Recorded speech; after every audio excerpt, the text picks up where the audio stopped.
দে এই জাহাঙ্গীর আর কয়জন আছে পাঠাই দাও তাড়াতাড়ি। জি স্যার 2 জন আছে। হ্যাঁ আচ্ছা পাঠাই দাও। হ্যাঁ স্যার তোমার ডাকতেছি।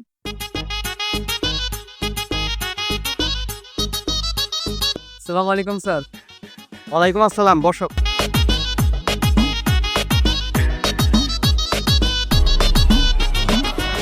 তো তোমরা কে কোন ক্লাস পর্যন্ত পড়াশোনা করছো?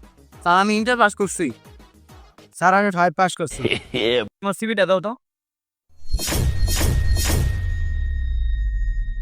ও আসলে তোমার রেজাল্ট তো অনেক ভালো।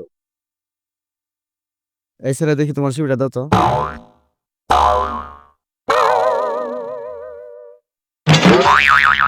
এই তোমার সিভির এই অবস্থা কেমন?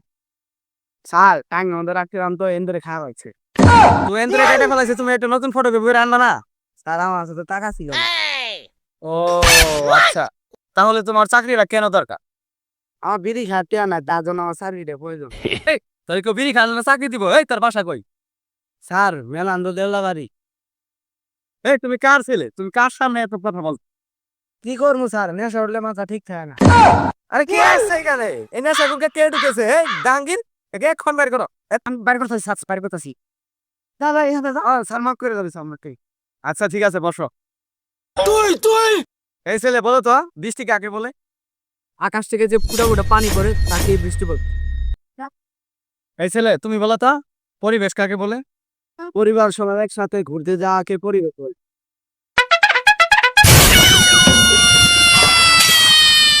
আচ্ছা এটা কোন বই লেখা আছে? কে স্যার, আমার বইয়ে লেখা আছে, আমি সারাদিনই তো পড়ি। বাহ সেই ট্যালেন্ট। আমাদের তো মার্কেটিং এ স্যার, ধরো তুমি চাকরিটা পেয়ে গেছো, ধরো এই মিনি বক্সটা একটি পণ্য, তুমি এটা কিভাবে বিক্রি করবা? নিমু না। নিবি নাকি? এই শালা নিবি নাকি? নগদ আমাকে বিড়ি খাতে নাই। আয় এই জাঙ্গে তুই কোনে রে? তুই কারে মারছস? স্যার আমি বগত তাকেনকে আমি তো পণ্য দেখলাম। ইয়ে পণ্য বেচা, তুই আমার পণ্য বেচা কি করি? তো চাকরি হবো না, যা। আচ্ছা স্যার আর বলবেন আমি আরে দাদা এগুলো তাই লাগবে। আচ্ছা ঠিক আছে গো। আচ্ছা তুমি তো বুঝতেই পারছো আমাদের মার্কেটিং এর বিজনেস, ধরো আমাদের মার্কেটে 1 কোটি টাকা আটকে আছে, তাহলে তুমি কিভাবে দেবে? কেন স্যার, আমি প্রথমে ওরা বুঝাবো, তারপর যদি না হয় তাহলে আইনের আশ্রয় নিব। হ্যাঁ গুড গুড। আচ্ছা এখন তুমি বুঝাও। স্যার আমি একটু আপনাকে প্র্যাকটিক্যাল ভাবে বুঝিয়ে দিই। আচ্ছা ঠিক আছে দেখাও। এই জন রে তারপরে